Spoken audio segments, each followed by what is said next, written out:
할렐루야. 5월 22일 수요일 새벽 기도를 시작하겠습니다. 사도신경으로 우리의 신앙을 고백합니다. 나는 전능하신 아버지 하나님 천지의 창조주를 믿습니다. 나는 그의 유일하신 아들 우리 주 예수 그리스도를 믿습니다. 그는 성령으로 잉태되어 동정녀 마리아에게서 나시고 본디오 빌라도에게 고난을 받아 십자가에 못 박혀 죽으시고 장사된 지 사흘 만에 죽은 자 가운데서 다시 살아나셨으며 하늘에 오르시어 전능하신 아버지 하나님 우편에 앉아 계시다가 거기로부터 살아있는 자와 죽은 자를 심판하러 오십니다. 나는 성경을 믿으며 거룩한 공교회와 성도의 교제와 죄를 용서받는 것과 몸의 부활과 영생을 믿습니다. 아멘. 찬송가 543장 찬양하시겠습니다. 찬송가 543장입니다.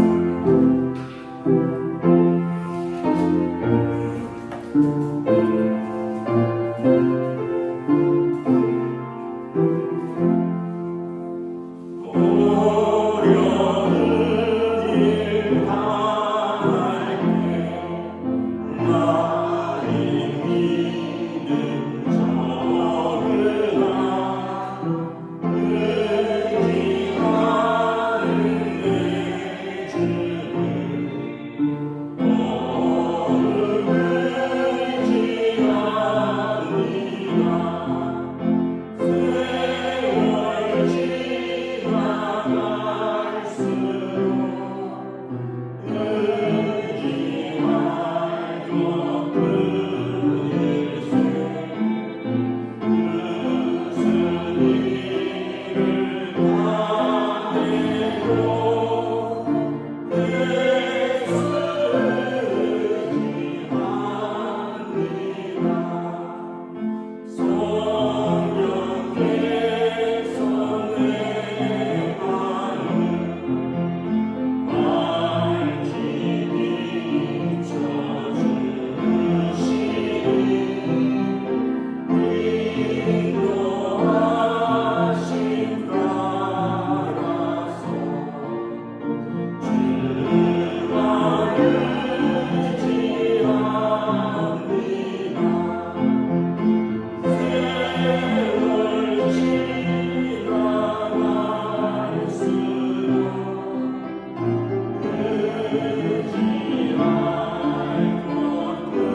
열왕기상 20장 1절부터 12절까지 말씀입니다.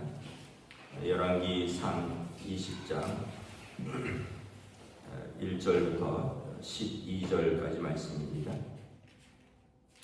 다 찾으신 줄 알고 저 여러분들이 한 절씩 교도하도록 하겠습니다. 열왕기상 20장 1절부터 12절입니다. 아람의 벤하닷 왕이 그의 군대를 다 모으니 왕 32명이 그와 함께 있고 또 말과 병거들이 있더라. 이에 올라가서 사마리아를 에워싸고 그것을 치며 사자들을 성 안에 있는 이스라엘의 아합 왕에게 보내기를 베나다시에게 이르되 내 은금은 내 것이요 내 아내들과 내 자녀들의 아름다운 자도 내 것이니라 하매 이스라엘 왕이 대답하여 말하기를 내 주 왕이여 왕이 말씀같이 나와 내 것은 다 왕의 것이니라 하였더라. 사신들이 다시 와서 이르되 베나다시 이르노라 내가 이미 내게 사람을 보내어 말하기를 너는 내 은금과 아내들과 자녀들을 내게 넘기라 하였거니와 내일 이맘때 내가 내 신하들을 내게 보내리니 그들이 내 집과 내 신하들의 집을 수색하여 내 눈이 기뻐하는 것을 그들의 손으로 잡아 가져가리라 합니다. 이 이스라엘 왕이 나라의 장로들을 다 불러 이르되 너희는 이 사람이 악을 도모하고 있는 줄을 자세히 알라. 그가 내 아내들과 내 자녀들과 내 은금을 빼앗으려고 사람을 내게 보냈으나 내가 거절하지 못하였노라. 모든 장로들과 백성들이 다 왕께 아뢰되 왕은 듣지도 말고 허락하지도 마옵소서 한지라. 그러므로 왕이 베나닷의 사신들에게 이르되 너희는 내 주 왕께 말하기를 왕이 처음에 보내 종에게 구하신 것은 내가 다 그대로 하려니와 이것은 내가 할 수 없나니다 하라 하니 사자들이 돌아가서 보고하니라. 그때 베나닷이 다시 그에게 사람을 보내 이르되 사마리아에 부스러진 것이 나를 따르는 백성의 무리의 손에 치르기에 족할 것 같으면 신들이 내게 벌 위에 벌을 내리니 마땅하니라 하매 이스라엘 왕이 대답하여 이르되 갑옷 입은 자가 갑옷 벗는 자 같이 자랑하지 못할 것이라 하라 하니라. 그때 베나닷이 왕들과 장막에서 마시다가 이 말을 듣고 그의 신하들에게 이르되 너희는 진영을 치라 하매 곧 성읍을 향하여 진영을 치니라. 아멘. 할렐루야. 오늘 또 새날을 주셨습니다. 하나님께서 은혜와 평강으로 함께 해주시기를 축복합니다. 어제 말씀에 19장 15절에 하나님께서 이제 엘리야에게 말하기를 다메섹에 가서 하사엘에게 기름을 부어 아람의 왕이 되게 하고 또 nim시의 아들 예후에게 기름을 부어 이스라엘의 왕이 되게 하고 또 엘리사에게 기름을 부어 그가 엘리야를 대신하여 선지자가 되게 하라. 그래서 이 이방의 왕과 이스라엘의 왕과 또 하나님의 선지자를 하나님께서 세우고 주관하시는 역사를 주관하시는 하나님이심을 말씀을 드렸습니다. 이 얘기는 뭐냐 하면 역사 속에서 하나님의 섭리가 있다라는 것입니다. 그래서 우리가 하나님의 뜻을 찾으면 우리 가정이나 또 우리 나라나 우리가 고난 속에서도 하나님의 뜻을 찾고 또 돌아보면 하나님께 나아갈 수 있는 방법이 있다는 뜻이죠. 오늘 1절에 보면 이제 아람의 벤하닷 왕이 이제 군대를 거느리고 북이스라엘을 쳐들어옵니다. 모아보니까 왕 32명이 그 말과 병거들이 많더라. 왕 32명이라는 것은 이제 그 조그만 고을들이 그 당시는 다 이제 왕들이니까 그 조그마한 지역들을 그게 다스리는 작은 왕들을 다 모은 것입니다. 아마 아람의 베나닷 왕은 이집트의 바로 왕처럼 이 베나닷이 이름이라기보다는 그 왕을 부르는 호칭인 것 같아요. 그래서 지금 그 아람은 시리아인데 그 고을들을 다스리는 왕들을 다 규합하니까 32명의 왕들이 있었다는 거죠. 그리고 그 말과 병거들을 가지고 사마리아를 에워쌉니다. 북이스라엘을 에워싸는 거죠. 그리고 이제 사자를 성 안에 있는 이스라엘의 아합 왕에게 보내서 이렇게 말합니다. 내 은금도 내 것이요 내 아내들과 내 자녀들의 아름다운 자도 내 것이니라. 그랬더니 4절에 이스라엘 왕이 그렇게 하겠습니다. 다시 말하면 조공을 바치라는 겁니다. 이제 침공을 하지 않을 테니 조공을 바치라. 그리고 이제 내 아들도 배신하면 안 되니까 내가 데려가고 또 뭐 많은 여인들 그리고 은금을 바치라는 거죠. 여러분 예전에 뭐 우리가 고려 시대나 조선 시대나 막 이런 때 보면 이렇게 중국 같은 그 힘 있는 나라들 이제 그 당시에 뭐 청나라 뭐 명나라 청나라 이런 데 보면 조선시대 왕자들을 그곳에 보냅니다. 왜냐하면 군신의 관계를 유지하고 그 다음에 조공을 보냅니다. 그래서 뭐 인삼이라든가 금이라든가 이런 걸 보내요. 우리가 병자호란을 기록을 보면 병자호란에서 이제 후금이라고 하죠. 나중에 청나라가 되는데 이제 조선이 지죠. 어떻게 합니까? 무려 1만 명의 여인들을 조공으로 금으로 보내는 겁니다. 여러분이 생각해 보세요. 이게 얼마나 비참하고 이게 얼마나 고통스러운 일입니까? 이제 전쟁으로 쑥대밭을 만들어 놓고 이제 다시 못 일어나게 하려고 다시 못 덤비게 하려고 그 나라의 여인들, 딸과 아내들을 매년 1만 명씩 데려가는 겁니다. 그러니까 아주 비참한 거죠. 그리고 임금도 자기 아들을 거기에 볼모로 보내고. 근데 이제 이 북이스라엘 왕이 겁이 나니까 그렇게 하겠습니다. 이렇게 한 거예요. 5절에 사신들이 베나다에게 이르되 가서 이제 왕의 말대로 북이스라엘 왕이 은금과 아내들과 자녀들을 넘기겠습니다. 그러면서 뭐라 그랬을까요? 겁쟁입니다. 그냥 그 말 한마디 했더니 겁에 덜덜 떨면서 이렇게 하겠습니다 했다라는 거죠. 그랬더니 이제 5절, 6절에 보면 베나당이 한술 더 뜹니다. 네가 보낼 필요 없다. 내일 이맘때 우리가 군사들을 보내서 직접 끌어가겠다. 그러니까 이 북이스라엘 왕은 침공을 하지 않으면 우리가 자발적으로 넘겨주겠다고 한 거고 이 베나다 왕은 아니다. 내일 우리의 군사들이 각 집을 수색해서 자기들 눈에 기뻐하는 대로 잡아가겠다. 직접 약탈하겠다는 거죠. 그 영화 같은 데 보시면 막 드라마 같은 데 보면 말을 타고 가면서 젊은 여자들 이런 데 그냥 밧줄을 던져가고 목에 올가미를 탁 씌워서 그대로 끌고 갑니다. 말 뒤에 이 목에 밧줄이 달린 채로 그냥 질질질 끌려가는 거예요. 제대로 말에 태워서 술에 태워서 내려가는 것도 아닙니다. 그냥 그렇게 내려가는. 그러다 부러지면 부러지는 거고요. 죽으면 죽는 거고요. 그리고 또 반항하면 그 집에 불을 놔버리고 너무나 비참한 거죠. 이걸 이제 북이스라엘 왕이 이거 보낸다고도 하는데 직접 침공을 해서 약탈한다고 하니 이걸 어떻게 하기 좋겠느냐. 7절에 이스라엘 왕의 나라와 나라의 장로들을 다 불러서 지도자들을 불러서 이렇게 의논을 합니다. 이렇게 이마저마해서 내가 내 자녀들과 아내들과 은금을 보내겠다라고 거절하지 못했는데 이제 직접 내일 약탈하겠다고 한다. 어떻게 하면 좋겠느냐. 그랬더니 모든 백성과 장로들이 힘을 합하여 뭐라고 할까? 듣지도 말고 허락하지도 마옵소서. 왕보다 더 용기가 있는 거예요. 이 왕은 하나님을 신뢰하지 않습니다. 아합 왕은 아시다시피 아합과 이세벨은 하나님을 신뢰하지 않고 하나님을 경외하지 않고 그 거짓 선지자들 또 이방 우상을 이제 섬겼던 사람들이니까 하나님에 대한 믿음이 없는 거예요. 이스라엘은 하나님의 백성인데 여러분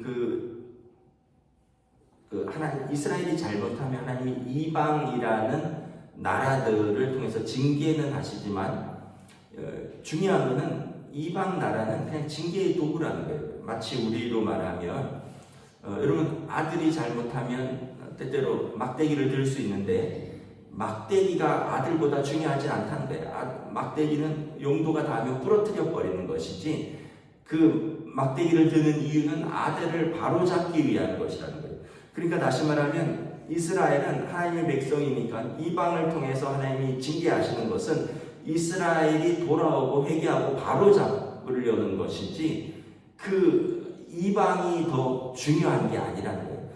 오히려 백성의 장로들과 그 백성들은 하나님의 뜻을 알고 있는 거예요. 그렇게 할 수 없다. 어떻게 우리가 싸워보지도 않고 우리의 소중한 아들과 여인들을 내어줄 수 있느냐? 왕은 듣지도 말고 허락하지도 말라고 했는데 왕은 하나님도 경외하지 못하고 또 백성들의 마음을 하나로 모으지도 못하고 그냥 겁에 질려서 그렇게 하고 있다는 거죠. 우리가 여기서 이제 깨달은 것은 뭐냐 하면 어떤 어려운 일이 있으면 제일 중요한 건 그 집에 아버지 어머니가 기도하는 것이다 라는 것입니다. 그 지도자가 기도하면서 그 문제를 풀어나가야지 겁에 질려서 이거 어떻게 하지, 이거 저거 어떻게 하지, 이렇게 할까 저렇게 할까 하다가 그냥 자기 생각대로 해버리면 일이 더 커질 수 있다는 거예요. 여러분 살면서 일은 항상 일어납니다. 우리가 살면서 실수를 할 수가 있어요. 근데 실수하는 것보다 더 중요한 건 뭐냐면 그 실수를 바로 잡을 수 있는 용기입니다. 그런데 많은 사람들이 실수를 바로 잡을 수 있는 용기를 내지 못하고 그냥 그 실수를 모면하려고 더 큰 실수들을 계속 반복해서 하는 것을 볼 수 있습니다. 이 아합 왕도 이런 하나님의 징계가 있다면 우리가 무엇을 잘못했는가, 무엇을 했는가 돌아봐야 되는 것인데 아합 왕은 그러지 못하고 저쪽이 이걸 요구하니까 이걸 들어줘야겠다. 이렇게 하니까 저렇게 해야겠다. 막 우왕좌왕하는 모습을 보인다는 거죠. 오히려 백성의 지도자들과 백성들은 힘을 내서 한번 싸워보자 하는데 왕은 그냥 우왕좌왕하고 있는 것을 보는 것입니다. 그래서 여러분들은 다 그 가정의 아버지요, 어머니요, 할아버지요, 할머니입니다. 그래서 어려운 일이 있으면 우리가 할 일은 하나님의 은혜의 보좌 앞으로 나아가는 것입니다. 히브리서 4장에 때를 따라 돕는 은혜를 얻기 위하여 은혜의 보좌 앞으로 담대히 나아가라. 우리는 용기를 내서 하나님 앞에 나아가서 우리가 잘못한 것이 있다면 아뢰고 하나님이 고쳐주시기를 바라고 또 우리가 눈물로 회개하면 하나님께서 자녀들을 용서하시는 좋으신 하나님. 근데 내가 어떻게 해보려고 이 방법 쓰고 저 방법 쓰고 하다가 우왕좌왕하다가 더 일이 커지는 경우가 많다는 것을 보여주는 거죠. 그래서 9절에 보면 이제 아합 왕이 용기를 냅니다. 그 사신들에게 말합니다. 너희 왕에게 돌아가서 말해라. 처음 말했던 것처럼 우리에게 말한 것 조공을 달라 하면 주겠다. 은금도 보내고 아들도 보내고 여인들도 보낼 수 그건 내가 하겠는데 근데 당신들이 요구한 것 내일 당신들이 직접 군대를 끌고 와서 직접 눈에 보이는 좋은 것들 다 데려가겠다고 하는 것 이거는 우리가 허락할 수 없다 하고 이제 돌아가서 보고를 한 거죠. 그랬더니 10절에 베나다시 그래 그렇다면 내가 사마리아를 부스러기로 만들어 버리겠다. 그러니까 가루로 만들어 버리겠다는 게 전쟁을 하고 무너뜨리고 불을 놓고 다 망하게 하겠다. 그러면서 내가 그렇게 안 한다면 우리 신이 내게 벌을 내릴 것이다. 이제 신의 이름으로 자기들의 신의 이름으로 전쟁을 선포하는 거죠. 그랬더니 이스라엘 왕이 갑자기 또 용기를 냈는지 이렇게 말합니다. 갑옷 입은 자가 갑옷 벗는 자 같이 자랑하지 못할 것이라. 이 얘기는 이제 속담인데 갑옷을 입었으면 갑옷을 벗을 때까지 누가 이길지 알지 못한다는 거예요. 다시 말하면 전쟁을 해보지도 않고 이긴 것처럼 말하지 말라 이런 의미예요. 한번 싸워보자는 거죠. 그래서 12절에 베나다시 그래? 그럼 한번 해보자. 이 말을 듣자마자 온 신하들과 병사들 동원해서 이스라엘의 진영을 치라라고 이제 시작을 하는 겁니다. 이제 뒤에 보시면 알겠지만 하나님이 이스라엘과 함께 하십니다. 그리고 이 아람의 군대는 패하게 되어 있습니다. 그리고 또 하나는 보면 나중에 보면 이 큰 소리 쳤던 아람의 베나닷 왕이 쫓기다가 잡혀요. 그리고는 아합 왕에게 또 화친을 요청합니다. 근데 이제 아합 왕이 이 사람이 또 바보같이 하나님께 물어보지도 않고 또 신하들과 상의하지도 않고 나랑 화친하자 하니까 근데 또 널 살려줄게 뭐 이런 식으로 해서 이 아합 왕은 결국은 하나님께서 예후를 통해서 심판을 하십니다. 엘리야에게 말하듯이 이 예후에게 기름을 부어 이스라엘의 왕이 하겠다. 그리고 다메섹에서는 하사라엘에게 기름을 부어 아람의 왕이 되게 한다. 그래서 이 아람의 왕, 사마리아 왕이 다 하나님의 심판을 받고 그들이 이제 죽임을 당하고 새로운 왕이 세워지는 것을 바라보게 됩니다. 결국은 자기 목숨도 못 지키고 자기 체면도 못 지키고 이제 망신을 당하고 가문이 패망하는 것을 보게 됩니다. 그러나 하나님은 이스라엘을 지키시는 걸 보게 되는 거죠. 우리가 말씀을 정리하도록 하겠습니다. 우리가 살면서 어려운 일이 있을 수 있어요. 근데 제일 그때 중요한 건 뭐냐면 상황은 어려울 수 있다는 거예요. 그런데 그 상황 속에서 나를 잘 지켜가는 것이 중요합니다. 그게 물론 굉장히 어렵습니다. 상황이 어려운데 그 어려운 상황에서 나를 지킨다는 게 얼마나 어렵겠습니까? 그런데 그게 이제 믿음입니다. 하나님을 바라보고 하나님 앞에 무릎 꿇는 겁니다. 그리고 그것이 기도입니다. 기도의 자리에서 그 상황에 휩쓸리지 않고 그 상황 속에서 하나님을 신뢰하고 또 하나님을 신뢰하는 우리를 하나님께서 지키신다라는 믿음을 가지는 거예요. 근데 우리가 대부분 어려운 일이 있으면 하나님 앞에 나아가서 기도의 자리로 그리고 자기 자신을 지키는 것보다는 막 울며 불며 이 사람 저 사람 쫓아다니고 우왕좌왕하고 뭐 이렇게도 해봤다가 저렇게도 해봤다가 뭐 그렇다고 해서 되는 것도 없거든요. 마치 이렇게 생각합니다. 이렇게도 죽고 저렇게도 죽을 것 같으면 하나님 앞에서 죽겠다. 이런 마음으로 우리가 하나님 앞에 서는 것, 이게 이제 믿음인 거죠. 이 이스라엘의 아합 왕은 그러지 못한 것을 보여주고 결국 하나님께서 그를 버리시고 그리고 그와 그의 아내는 선지자들을 죽인 흘린 피를 그 스스로 받는 것을 역사를 통해서 보게 되는 것입니다. 저와 여러분들이 어떤 상황에서든 하나님 앞에서 믿음으로 서려고 애쓰는 하나님의 백성 되시기를 우리 주님의 이름으로 축복합니다. 기도하겠습니다. 하나님의 은혜를 감사합니다. 오늘 말씀을 통하여 이스라엘의 큰 어려움이 찾아왔을 때 이스라엘의 왕은 하나님 앞에 무릎 꿇고 하나님의 도움과 하나님의 은혜를 구해야 하는데 그는 겁에 질려서 이렇게 하기로 했다가 또 저렇게 하기로 했다가 하나님께 도움을 요청하는 것이 아니라 그를 둘러싼 많은 군대와 또 이방 왕의 힘을 두려워하고 결국은 그가 싸우기는 하지만 결국 하나님이 그를 버리시는 것을 바라봅니다.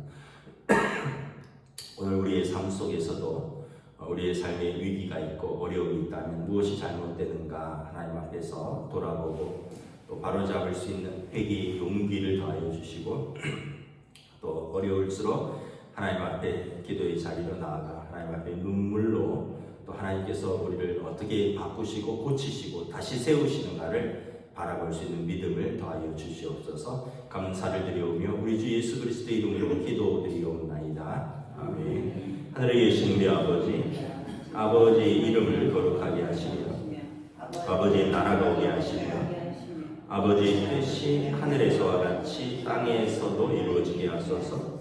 오늘 우리에게 용할 양식을 주시고 우리가 우리에게 잘못한 사람을 용서하여 준 것 같이 우리 죄를 용서하여 주시고 우리를 시험에 빠지지 않게 하시고 악에서 도와소서. 나라와 권능과 영광이 영원히 아버지의 것입니다. 아멘.